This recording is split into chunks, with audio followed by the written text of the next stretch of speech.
Just say you just had Miami. If I'm still looking at Carson Beck's dumb face this deep into the season, dude, I swear to God, I'm gonna be so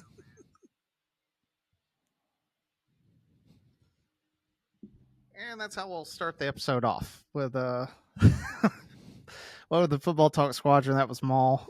Very first episode, we were talking about college teams, and I still had Miami in the playoffs in like the second round, and Maul dropped that legendary quote, and I know if you're just listening from home, he's got a big smile on his face because he's no longer going to have to listen or look at Carson Beck's dumb face come November because they got beat by SMU. Beck did Beck things, as I sent in the text group. So, listen, I've been trying to bite my tongue and swallow my words all year because I sent y'all that other text of back in January where I said Miami finishes no higher than 4th in the ACC, and it's mainly just been based off of Carson Beck hate. And he's been making me eat my words pretty much all year up until the last few games. And now it's finally see, I told y'all, you can't do it. Yeah. I'll phrase this question then. The committee's rankings come out tonight. We're filming the episode on the morning of the 4th. So committee's rankings come out tonight. Is Miami even in the top 15 for the committee? They shouldn't be. Okay. Pops, where's Texas fall? Hopefully all the rankings. I think after this week, I think they're going to be in it this week. But if you had to tell me, the rankings come out tonight. I'm saying, where do you think they put them tonight? 11. Okay. Maul, where's USC?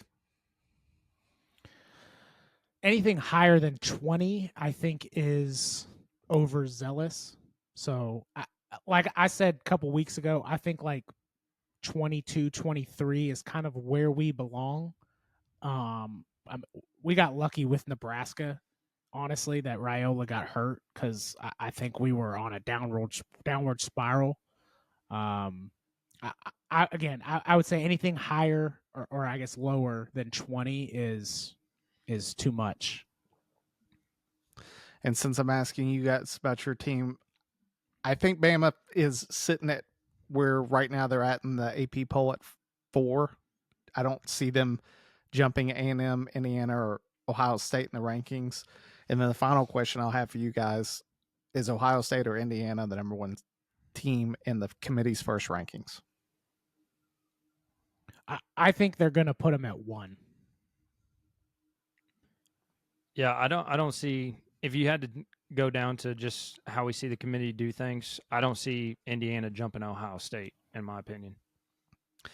Yeah, and I think a lot of that's going to be based upon the fact that Ohio State's win against Texas has somehow looked better, even though Texas still, in my opinion, hasn't played great. Like, they came away with a victory at Kentucky. They came away with a victory at Mississippi State. They handled Vanderbilt in the first half, and then Vanderbilt, which Maul brings up a great point.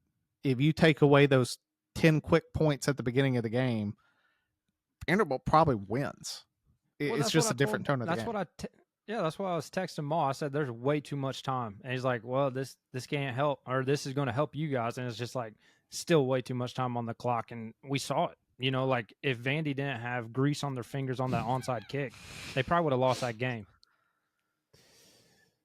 Yeah, if they got the ball back, Texas was going to fold there. Now, they get a bye week, so does Georgia.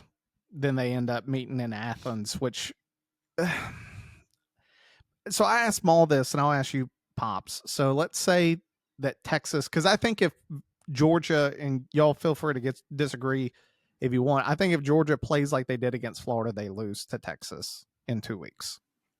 Just Georgia's offense hasn't been great. I think Texas's defense is pretty good, and I think that Georgia's defense has been probably the worst that we've seen in probably 5 or so years out of Georgia. Like, they're not a good defense, and if Arch plays like he has the past few weeks, I think Texas comes out with the victory.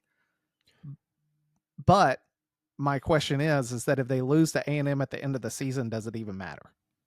No. In terms of getting into the playoffs? Well, I mean, in terms of getting into the playoffs, if they beat Georgia, I could still see the opportunity just because A&M is going to be still in the top 10, top 5.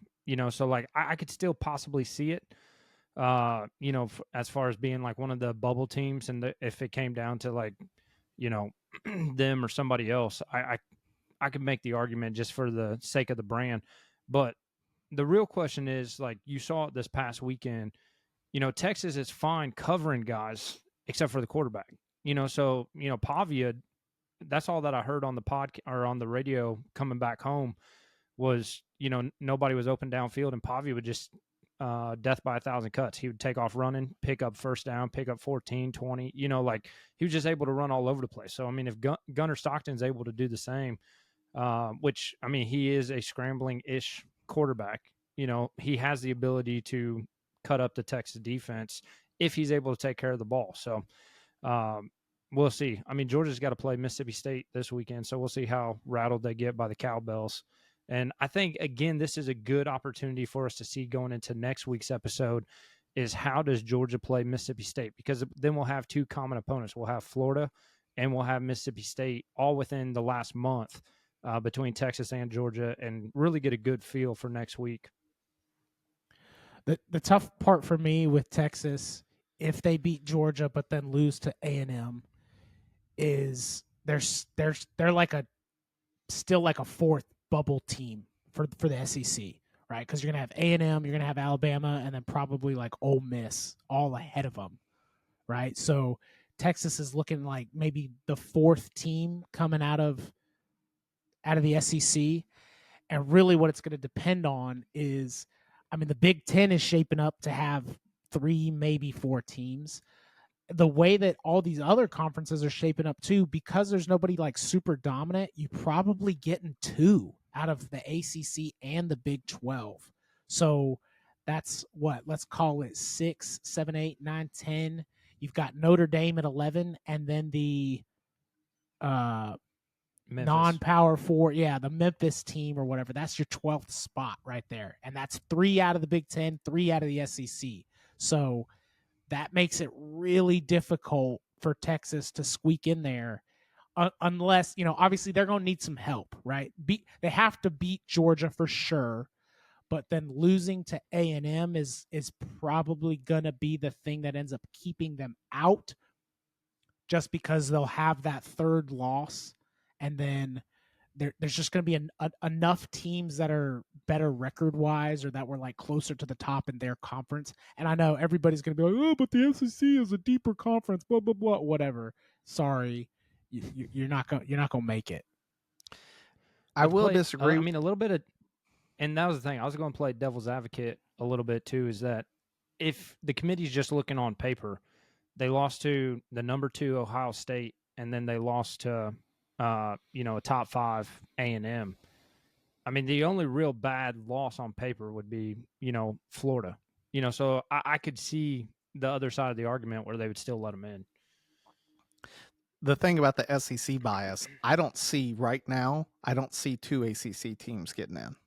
And that's because you got Georgia Tech and Virginia both have a loss. We've seen Georgia Tech play. I mean, they played really bad against NC State. NC State really controlled the game the entire time. Virginia almost lost to UNC a few weeks ago, and they were in a struggle against Cal.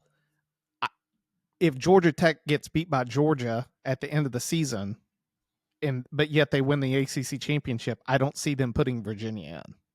And vice versa, if Virginia wins out and beats Georgia Tech, I don't see Georgia Tech, after losing to NC State and Georgia, getting put in. And that's the other thing with Texas is, for me, the Texas thing, if they beat Georgia, they have the head-to-head win, but if they lose A&M, they have 3 losses. Well, let's say Georgia wins out and beats Georgia Tech. then they're sitting there. Their only losses are to Texas and to Bama. I think you're going to get put into a position that they're like, well, if we want to put Georgia in because they only have 2 losses, but then they're going to feel pressured to put Texas in to that conversation because they beat Georgia, and that's where it just becomes a mess. Then Ole Miss is sitting there, like you have other teams sitting there, and that's where I can see them punishing the ACC and honestly the Big 12. Like I don't think they should. I think right this BYU and Texas Tech are going to play one another, and so one of those teams is they're playing this week, so one of them is coming away with a loss. And when you sit back and look at that, you go, well, who if they meet again in the Big 12 championship, what happens? Like, do they punish? Like, if they split it 1-1, do they put both in, or they go, no, we don't know, so only the winner of that Big 12 championship? That's where the bias I think comes from. Yeah, that's like literally the definition of SEC bias. It's like why does losing to an unranked Florida team somehow make your losses count for less than losing to a ranked Texas Tech or an undefeated BYU? Like that's wild in my opinion. And like Louisville, what about Louisville out of the ACC? Like you didn't even mention them, right? Like they're in there. Like I'm not saying it won't happen because the last 10 years has shown that they're going to favor the SEC bias. All I'm saying is that it's a tall order, and you're going to have a lot of explaining to do if they do somehow find a way. Honestly, the Big Ten still has as much of I would say, a bias going forward. You talked about last week, like there's some chaos that can happen. USC, yes, squeak by versus Nebraska. You don't favor them that high in terms of your poll, but if they get the win against Oregon in a few weeks, it immediately vaults them into the conversation. They could literally be sitting. USC could be sitting with 2 losses, but has the win over Oregon. And if they don't make the Big Ten championship because it's Ohio State and Indiana, I still see USC possibly sliding in that back door for that. What about you, Pops? I think we lost Maul for just half a second on his internet. Yeah, I mean, and this is where, we get to sit back and just make fun of the committee for the decisions that they make, because you just completely don't understand anything of what they're doing, and we'll never know. But I think it all just boils back down to, what team's going to draw more crowd, more revenue, more money for the entire industry. And that's where I think these teams with no names not no names, but that's where the smaller schools are going to get screwed in the CFP. Yeah. Well, getting into week 11, I wish Maul was up. We'll see if his internet comes back. If it does, we'll get him in. We talked about this last week and the week prior, like these Friday night games, there's just like voodoo on Friday night that you don't expect. Northwestern goes and plays USC. USC's minus 14.5, which this feels like a trap for USC, especially after they played Nebraska like they did. I mean, Northwestern played Oregon tighter than the spread showed, over a month ago. So I just sort of sit back and I wonder, how's USC going to fare, especially after they did have some pretty good struggles against Nebraska in that game. Do you think USC's in danger, Pops? Yeah, I mean, I don't think they're in danger. I think 14.5 is a little bit generous. The big thing that I give to, going up to Nebraska at nighttime, like any environment at night where everybody's been drinking all night, it's blackout, again, it's just the environment that they're playing in. They were able to squeak away with the win. I mean, I think it's a terrible argument, but like you could also talk about Texas's terrible wins on the road. Like they had to go into those environments at night and pull out the win. It's just a hard place to play away from your home field, and all the fans are as rowdy as can be because they've been at the tailgate since 11 o'clock in the morning. I don't think going back to, the Rose Bowl, they're going to have any issues. Yeah, they should be fine. And then Tulane, who's a sneaky team, is playing Memphis. Memphis has already dropped 1 to UAB this year. They ended up beating South Florida. Memphis is only minus 6.5 the other Friday night game. To be honest with you, I like Tulane in the game. Yeah, this is one of those, I think early in the year, I think just joking around and pulling a name out of the hat, always go with Tulane. You know, like they find a way to get the job done. And let's be honest, you know, Memphis got themselves sitting in a pretty good spot, being able to beat South Florida. Um, you know, but they also lost to UAB. You know, so there's definitely some issues there. Um, you know, with Memphis in these types of games, and going against a Tulane team that's also on the verge, because right now, you know, they're same conference. You know, if you get a 2-loss Memphis team, I mean, now Tulane's got the same record, and we're making a headache a whole lot worse for the American Conference. The American Conference, I got a feeling it's going to be a mess by the end of Because the also season. South Florida's got 2 losses too, because they had Memphis and Miami. So then it's like, well, do we put South Florida higher? You know, because they lost to Miami and Memphis. You know, so yeah, man. If It would just Tulane pulls it off, it will come down to who plays in the ACC championship or the AA championship, AAC championship. Yeah. If it's Memphis and South Florida, whoever wins takes it home, but they're really just playing to see who makes it into that conference championship game, mainly because there's no one else that's close to the rankings outside of the AAC from a different, you know, group of 5 conference that I think even has possibility of sneaking in at that point. Then getting into the 12 o'clock games. So we got 3 that we'll talk about. We got Indiana going to Penn State, Georgia going to Mississippi State, which you referenced earlier, BYU going to Texas Tech.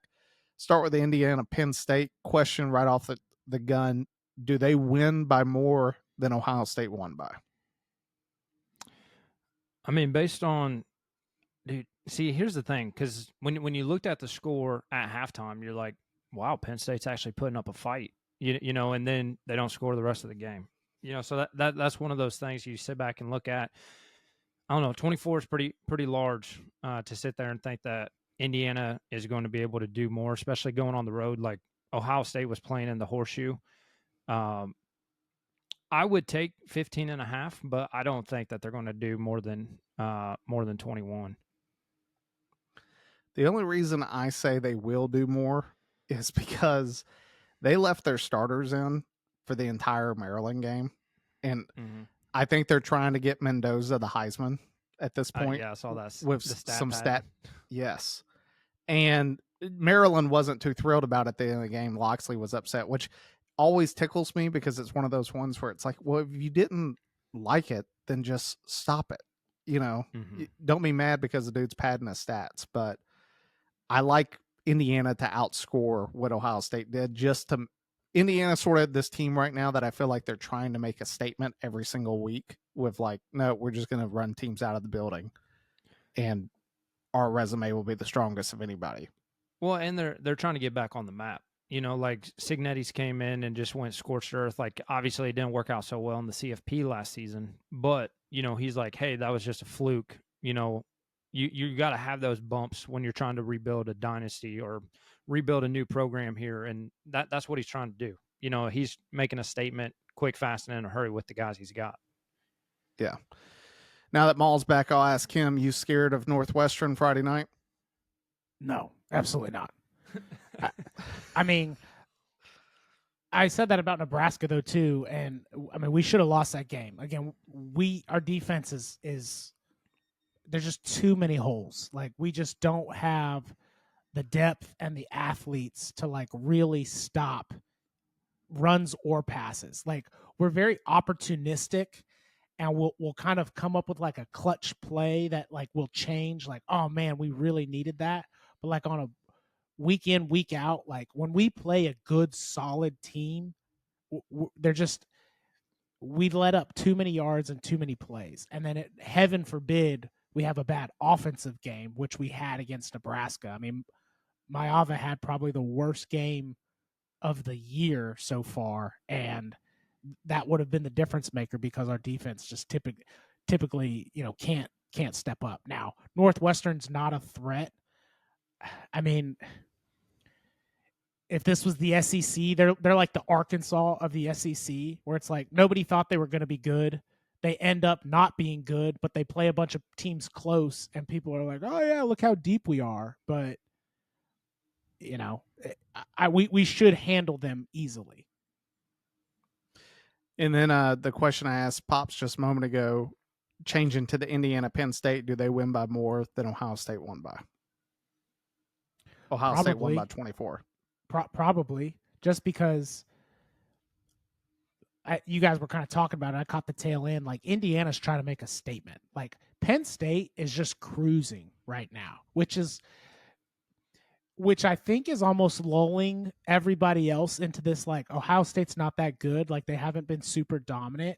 And if you're just looking at box scores, yes, like, they haven't been super dominant, but like, they just look like they're on cruise control. Like, they're not trying to beat anybody by 70 points. They just know, like, we just got to keep winning.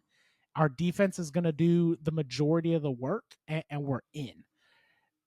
Indiana feels to me, I keep bringing it up, like the old Bob Stoops, Oklahoma. That was like, we're going to come out and we're going to hang 70 on you. And if you don't like it, get better. Like, or take us off your schedule. You know what I mean? Like, that's what Indiana feels like right now. And Cignetti, I won't call him Nick Saban. I'm just saying he has the Saban type mentality of, like, it doesn't matter if they're up 45 points with 2 minutes left. If you make a mistake, he's going to ream you. And like, that is a culture that he's building there. And in order to do that, he has to keep his dudes engaged until the final whistle blows. So I do think they're going to beat Penn State by more than what Ohio State beat them at. Now, I saw this interesting fact. There's 3 teams this year that haven't let up more than, I think it was 24 points all season on defense. 3 teams. Can you guess which ones? Indiana's got to be one. Indiana is one. Ohio State. Ohio State is the other. There's one more team. And if you're BYU. looking in the rankings, you're looking in the wrong spot. Okay, so it's not BYU. Which is hilarious when you come to think about it. You've talked about it multiple times, Dutch, about you think they have the best defense in the country.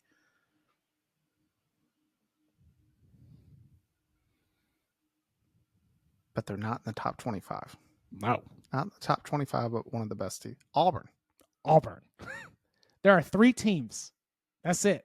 Which, you got the number 1 team in the nation, the number 2 team in the nation, and then dog water firing your head coach, which is like, man, like, the stat that I saw, it was like Hugh Freeze fumbled away the best defense in the country kind of deal. Like, he had probably one of the best defenses in the country and couldn't do anything with it, which, you know, everyone always blames the head coach. I can't say that's not Hugh Freeze's fault, but like, my thing is Jackson Arnold. Yeah, there you go. So like, but just I bring that up just to let you know, like, Indiana's defense is no joke. Like, as much as everybody wants to talk about Ohio State's defense, like, you can't just overlook Indiana's defense as well.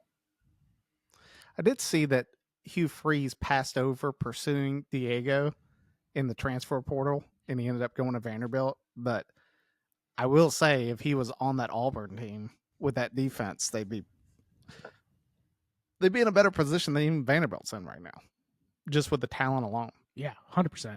That's like Vandy's downfall, is like that depth and that talent. Then the next game up, Georgia, Mississippi State. Our buddy Gut finally was in celebration, first SEC victory after dropping 3 games in horrific fashion.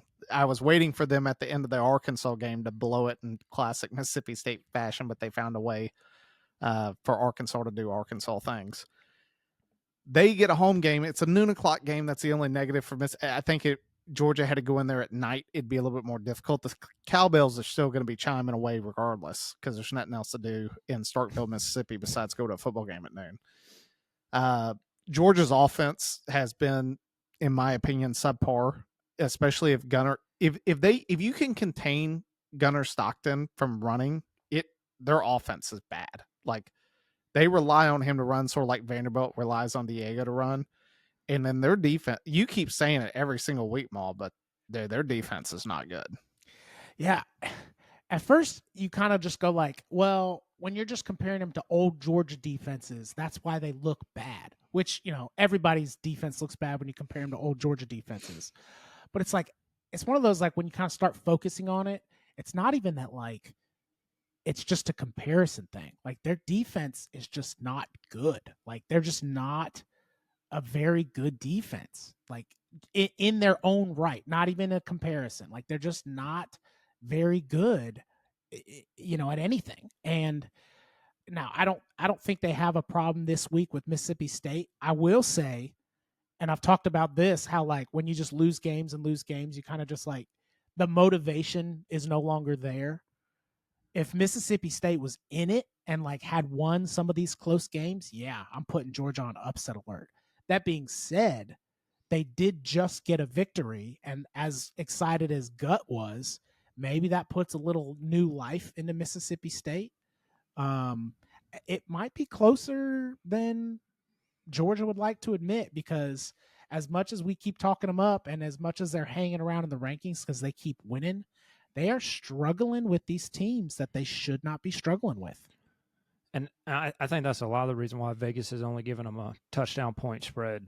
Like they're really iffy. Like going last week to Florida on the road again, another team struggling, coach turnover, this, that, and the other. And it was a 4-point game, so I definitely see it's essentially what you're alluding to. And let's be honest, Mississippi State should have 2 SEC wins right now with Texas as well. Like they just let Texas walk right back into the game and win it. So, I could definitely see exactly what you're getting to, Maul. And again, we see it year after year with Georgia just struggling, letting these no name team. Sorry, Gut, but the smaller struggling teams, not being able to hang on or shouldn't even be in the game in the first place. And Georgia just lets them hang around. And eventually Georgia gets caught, just like, that game against Mississippi or Missouri, last season. It's just one of those things. You're going to get a text from Gut after saying Mississippi State's a no-name team. I'll wear my Mississippi State shirt next episode. Oh, my goodness. He's going to pull that Ole Miss taunting and just pee on your house next time he sees you. God bless. Then the next noon o'clock game, which is really probably one of the bigger games of the weekend, BYU goes to Texas Tech. I don't like the spread at all. Texas Tech minus 9.5. Disrespectful line. Disrespectful. Yeah, this has shades to me of when BYU was at home against Utah and Utah was favored and then BYU won. Like, I'm in this. Texas Tech hasn't looked good in like recent weeks on offense. Like they've struggled. Well, Morton just putting hurt. up points. Yeah, but Morton was hurt. He came back last week. And I get that, but I think BYU's just like one of those very disciplined fundamental teams. Like I've heard Saban talk about a lot on game day. He's like, they're not going to blow you away with talent, but he's like, what they do very well. Like they have a game plan and they execute it. And if Texas Tech can't stop BYU's quarterback from running the football, I think that BYU comes away with a victory in Texas Tech. That's just, I like BYU outright in the game. That's just me. Every time that I've ever been in a position where it's like, no, I don't like BYU in this game, BYU always wins. This is one that if I put money on BYU, it'll be the first time they ever lose. I'll disagree. If this was in BYU at night, I think it's closer. But middle of the day in Lubbock, give me the Red Raiders. Yeah, the Cougars not going to be jumping through, ringing balls of fire and that kind of thing during halftime. Like I personally, I saw a meme earlier. It was like a disgusted face. It's like when game day shows up to Lubbock and some Mormon gets hit with a tortilla. Like. It was one of those things, just making fun of it, because they've all been drinking 6 a.m. in the morning, and that's the thing. Like, I think now that Morton's back, he got essentially a cruise game. Like, yes, they did struggle early on against Kansas State, but then they were able to pull away in the second half. I think, Morton found his stride in the back half, and he's going to keep the train rolling into this game, and especially being at home. I don't see BYU walking away with this. That's all I needed to hear for me to bet money on BYU. Then 3:30 games. Got Texas A&M going to Missouri, Oregon going to Iowa, and then we'll just talk about them just because theoretically they're not eliminated yet, but Maul's already got a smile on his face from them being eliminated at Syracuse going to Miami. I'll start off with the A&M Missouri. A&M only 6.5-point favorites. When you look at A&M's record against these teams that really they should beat handily, they've struggled. Like you go back to the Arkansas victory, a few other games, they've been a lot tighter than they should have. They went down and handled their business in LSU. It was a close first half. Do you think that Missouri with a backup quarterback gives them problems? No. Elko, is just too good of a defensive-minded coach, and I think that's kind of what it is like the defense is going to show up. They just get better as the game goes on. So it kind of just depends on Marcel Reed. Like if he has a slow start, it may be closer than they would like, but the defense is going to come on in that second half and really put pressure on that backup. And I mean, you saw he did fine in the Vandy game, but I don't think Vandy's defense is anywhere near the A&M level of talent. So he's just going to be under a lot more pressure. Now he'll have an extra week now under his belt taking reps, so that might help him. But I think Elko is just going to give him fits, and it's in Missouri. So again, that always who knows how many points that swings in their favor. But I'm surprised that this one isn't more of a at least a touchdown or more favorite for A&M. Yeah. Pops, any disagreement? No, not really. I mean, the one thing is Auburn or Missouri, they did beat Auburn, but as we see, that's how that's playing out. They held it close with Vandy, but again, we saw last week with Vandy, just their depth, is lacking with the size on the defense, and A&M doesn't have that problem. I do think if I forget his name, but if the Missouri quarterback was starting, I think it'd be a lot closer in my opinion. But having a backup in there, I don't give them much hope. Yeah, Bo something, Pribula. I don't know how you say it, but yes, whatever he's rhymes out. with fibula that he broke. Yeah, he's out. Yeah, Pribula. Yeah. Then you have, this is sort of the game. I'm going to keep going back to it. Maul last week when you were out on vacation, Pops, he talked about all the different scenarios with the Big Ten and that Iowa still has a possibility of getting into. It really comes down to Ohio State losing to Michigan at the end of the season. But if that happens, there's some possibilities of other teams sneaking in and playing Indiana, one of which is Iowa. They have a close loss to Iowa State second week of the season, and then they only lost to Indiana 20-15. For all the teams that Indiana's put a spanking on, that was not the team that they did. They get a home game against Oregon. Oregon's only a 5.5-point favorite in this game, which I actually sort of think that is about right. It seems like even Vegas is like, hey, we're not sure about this one. I'd be more surprised if towards the game time if it doesn't get down to like a 3.5-point spread. That's where I really feel like the game's at. Maul, do you think Iowa comes out with a victory? Yes. There's our first upset. This is my upset of the week. Listen, we've kind of talked about this for a few years of if Iowa ever just could play any offense, they would be a tough team to beat. And lo and behold, they're hanging 40s on people this year. They're scoring points. And their defense is still just as solid as they've always been. Oregon is one of those teams, especially this year. They are not this high-powered hanging 70 on folks like they've used to be, but they're still the same type of built team, and they're gonna get bullied. That's what's gonna happen. This is gonna be one of those hard-nosed Big Ten Iowa just pushing bodies around kind of football game, and it's just gonna wear on Oregon. And their offense is not high-powered enough to score that many points on Iowa, and Iowa's offense is going to put up points on Oregon. I think Iowa upsets Oregon, and I think it starts this, snowball of all these scenarios of just oh my gosh, here we go.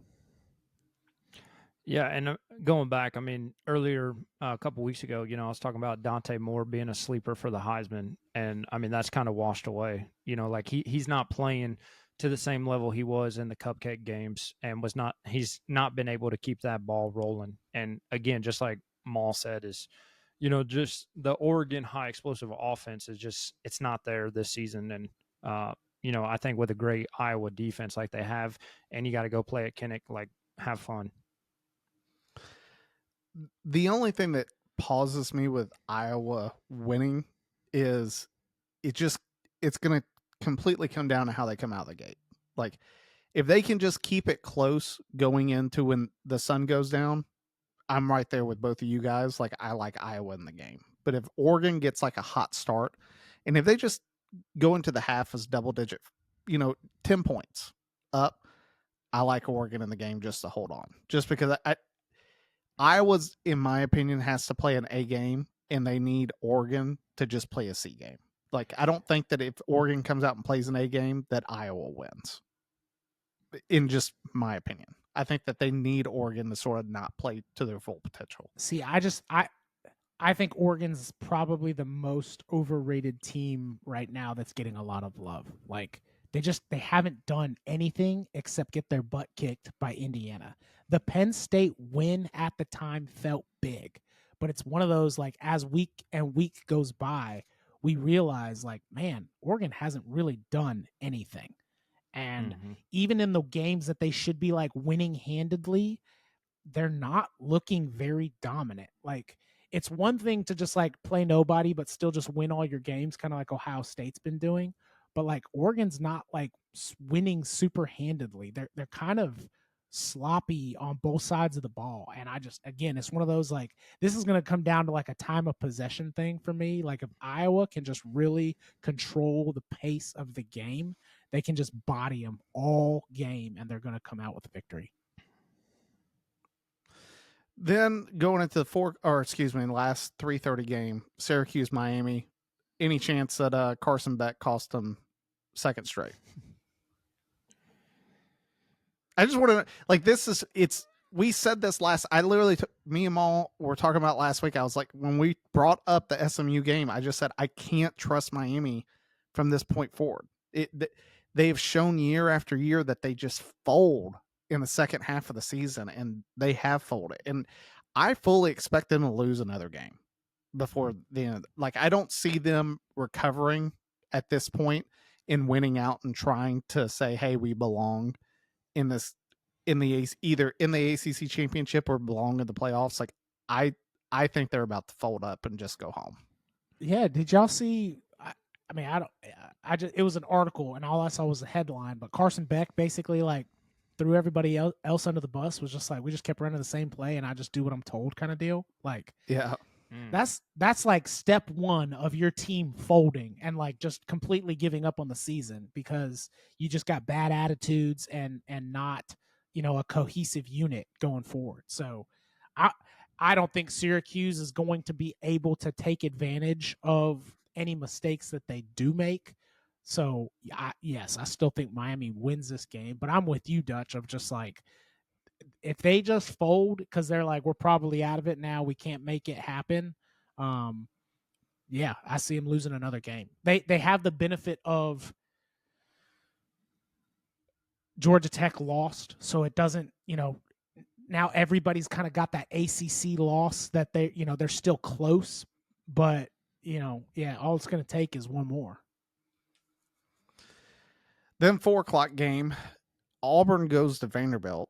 Vanderbilt right now -6.5. I would have told you, especially after you gave me that stat of Auburn being one of the only teams to hold one of the three best defenses in the country in terms of total points allowed per game. The problem is last week, I get Hugh Freeze just got fired. They went with a different quarterback. They could still only muster 3 against Kentucky. Kentucky, 3 points. Like, I'm not. Everyone knows, like, if you want to talk about no-name schools in football, it's Kentucky. It's because they are they are just counting down till basketball starts. and they could only score 3. I think Vanderbilt's defense is better. And now that Vanderbilt's back is against the wall, for them knowing that it's like, hey, we lose one more, we're for sure not making it in. Vanderbilt's got to win out. They got to play Auburn, they play Kentucky, they play Tennessee. If they win out, they at least can say we lost to Texas and we lost to Bama. Like, what else do you want out of us in terms of a statement? I like Vandy in the game. So, yeah, Vandy in the game. That being said, if their defense, Auburn's defense is still solid. I know they're only mustering up 3 points, but like Pavia can be shut down. He is their best player by far, but he is containable for sure. And if that does happen, it really hurts Vandy. I know that the game against Texas got closer towards the end, but like up until that point, like Texas was absolutely containing him, and that's why it was kind of out of hand, if you will. So that's a possibility. Like this could be one of those real close under type games. I will say if Auburn's defense scores, they win the game. But that to me is where if Pavia turns it over, pick 6, or they fumble, whatever it is, and Auburn can score on defense, Vanderbilt will lose the game. Just because I agree with you. I think the total's 45.5. I don't like that at all. Like, I think it's going to be a sub 20-point game from each team easily. well, and I think we saw, you mentioned it, like just Pavia being it. Like you go back to the Alabama game, they were in it until he threw the interception. And it's just one of those things. Like, he's the main player. You get him to make mistakes, you win the game. And so if that defense, just like you said, could get to him and keep them rattled, then yeah, it's a whole new ball game. Then 2 ACC games, and then we'll move on to Bama LSU for the night.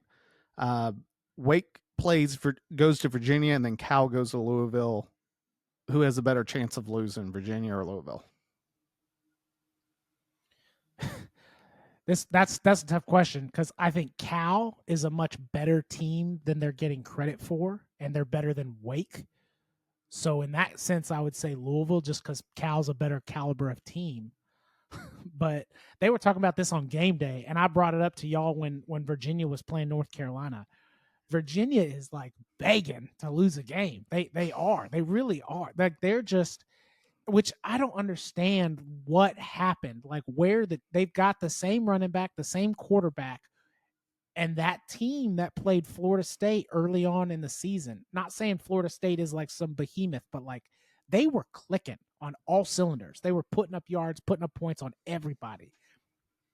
And these last like 2 or 3 weeks, Virginia has just like, I don't know if they got cocky or I don't know what it is, but they're just not the same team. So to be truthfully honest, I would say Virginia has the better chance of being upset just based off of recent play. That being said, again, I think Cal is a much better opponent than they're getting credit for. Yeah, in my opinion, I think it's going to be Louisville's going to have the better chance of getting upset. I mean, both games are going to be at home for the ranked teams between Virginia and Louisville, but I mean, Wake Forest just got stomped out last week by Florida State. I don't know if y'all saw that, but they put 42 up on Wake Forest. I think it was 42-7, 42-0. It was a pretty bad beatdown. 42-7.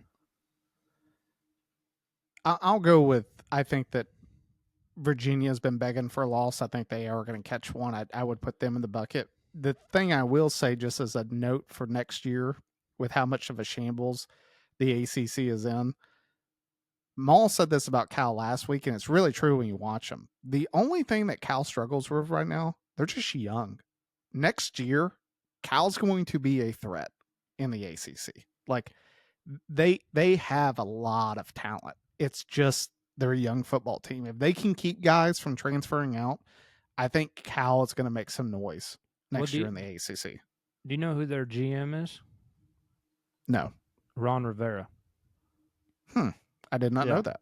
Yeah, so Ron Rivera's there. And I think this is, again, what we're seeing. I think this is what Belichick had in mind when him and Lombardi went to North Carolina. It's going, in there and essentially Now with NIL, we can take the construct that we worked with the Patriots or, any NFL team, you name it.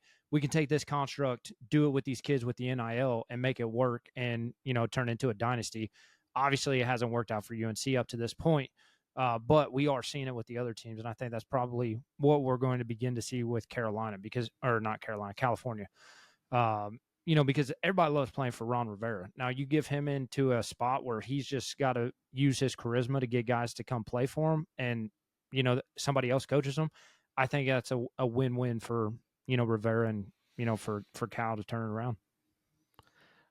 I will say I get that they have not been anything what people sort of maybe even thought they would be.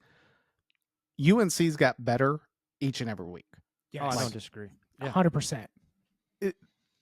Maul said it on after the first week, and I had to go because I was on the road, and I went back and watched the pregame where Belichick, when they came out week 1, he was like, you could tell he was like, this team's dog water. Like, we're not a good football team. Like, we're going to try to compete. We're trying to do good things, but like, you could even tell like Belichick knew that they were losing that night. Like, he knows where his football team is. If Belichick can just have some time to develop, which I think UNC is like one of those teams where it's like, we've never competed in football.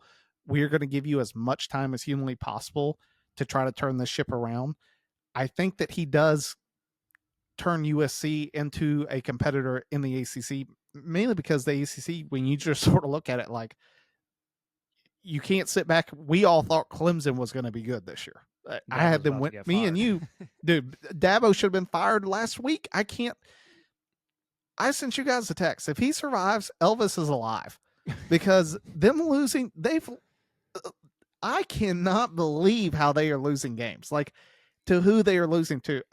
I flew in to South Carolina this past week, and it was hilarious because all of these Duke fans were flying in, and I was like, man, that's bold to be paying money as a Duke fan to go to Clemson. Like, that's not the ticket I would have bought. But then you sort of, after the game, you're like, oh, that's why they did. They were like, oh, I actually think we got a pretty good chance. We got a chance to win one. Let's go.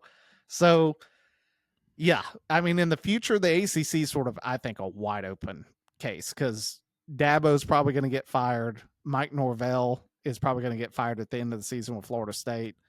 You look at Miami. I mean, where did they go in terms of, you got your guy in Carson Beck. They're losing a ton of talent this year to the NFL at the end of the season. ACC's a hot mess express. And Haynes King's going to be gone after this year. So what's up with Georgia Tech? I think, to bring it full circle, go back a couple of weeks when they had Belichick on doing the back and forth banter on the field with Nick Saban. He said it best. He's like, we're a young team. I haven't had enough time to get the guys in here that I want to. Look at next year, the guys that we're bringing in. Again, everybody wanted success right out the gates, and it's not feasible. And that's the thing is, will UNC give him enough time to get through the early struggle seasons, which I don't know why you wouldn't, for a coach like that, but will UNC give him enough time, call it 3 seasons at a minimum, to try to change things around before they can him? I think with Georgia Tech, I think Brent Key, their head coach, is gone at the end of the season. Oh yeah, he's got the prospects. A bigger school is begging him to come there in terms of all the ones that are going to be open up and already open. I think that one makes too much sense. Then the last game of the night, Bama, LSU. Bama home game, only 9.5 point favorite against LSU. LSU fired Brian Kelly after the A&M loss, so they went into the bye week knowing that. I don't like this game for Bama at all. Like, I hate the spread. I think it should be within a touchdown. And it's not because LSU at any point this year has shown the ability to have a good team. I think it's more of one of those ones that when you play for a terrible coach and that coach leaves, guys usually are more motivated to play. And they do have a guy that is like a true LSU, their interim head coach. He's not going to get the head coaching job, but he's like a true LSU guy. You never know what you're going to catch out of this team. Like, it's a wounded dog. Like, you have no idea what type of fight. And I like LSU to at least cover, if not come out of there with a victory, just because I think that they do have a good defense. It's just if their offense can show any signs of running the football, then they will give Bama a test. But it's going to come down to Nussmeier. If Nussmeier can throw the football, they have a chance. But if he comes out and struggles, Bama will easily cover. That's just my 2 cents going into the game. Now, I'll give merit to their set up for it coming off of the bye. So having essentially 2 full weeks to prepare for Bama, which LSU always prepares well for Bama. Like, if there was a position for them to be set up, this is the perfect position. Other than it being, in Death Valley at night, like that would be the only, missing piece to the triad that would take Bama down. I still just think Bama is just too much of a better football team than what LSU has shown all season. That being said, this season's been crazy with all kinds of, closer matchups than we expected. If Bama plays like they played against South Carolina, they're going to have problems. The good thing for Alabama is that Nussmeier ain't running like Lenora Sellers is. So I think I like Bama minus 10. Like that's a good line for me. Pops? Yeah, I mean, I think Maul hit it on the head. I see where you're going, with the whole entire, new coach, new team type deal, but I think Bama's rolling enough right now, and being in Bryant-Denny at night, like, no thanks. I hope so.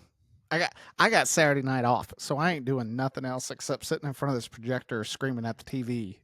And that's the one I told my buddy who's a big Bills fan. He was down here, and when they played Mizzou, and it was a close game, came down to the final drive for Mizzou where Bama picked it. And I go, this is why I really enjoyed it under Saban, because it was just murder football. And he was like, yeah, but that's not fun to watch. I go, yes, it is when you're a fan of that team. I go, because you just go into the fourth quarter being like, let's see let's see what we got talent for next year at different positions instead of these close games. For them, they just got to get up early in the game and make it to where LSU goes, same thing's going to happen. We're losing this game. Let's get out of here. One of the better clips, I know I didn't send it to you guys. Holly's brother sent it to me, and it was pretty funny. 2 LSU guys, they were talking about Brian Kelly being fired and everything. They played back on the 11 squad that had to reface Bama in that game. And they were talking about how when they got told before the cameras were rolling on ESPN that they were like, hey, we need you guys to act excited because you guys are going to be playing Bama in the national championship again. And he's like, all the air went out of the room. He's like, celebrate. He's like, we're about to get whooped. Like, he literally said that. He's like, there was no cause for celebration. He's like, we knew that we were about to get murdered going in that game. He goes, because we didn't have any business winning the first one. He goes, their kicker was 1 for 5. He goes, we won by 3. He's like, we knew what was coming down to New Orleans. He's like, there was no celebration. He's like, that was one of the more miserable feelings in that room. Like, we got to play. Dude, we already beat these guys. We didn't play them again. And that, to me, that's as much as the loss for Florida State hurt Bama at the beginning of the season.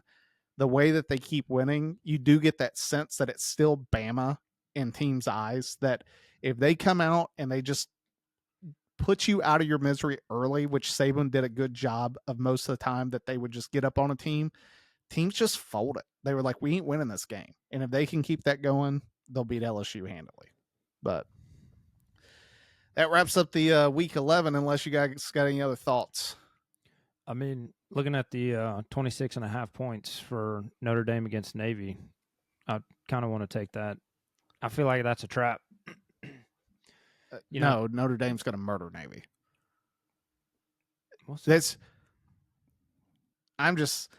Every time that I'm glad that Navy lost, and this is why I'm glad.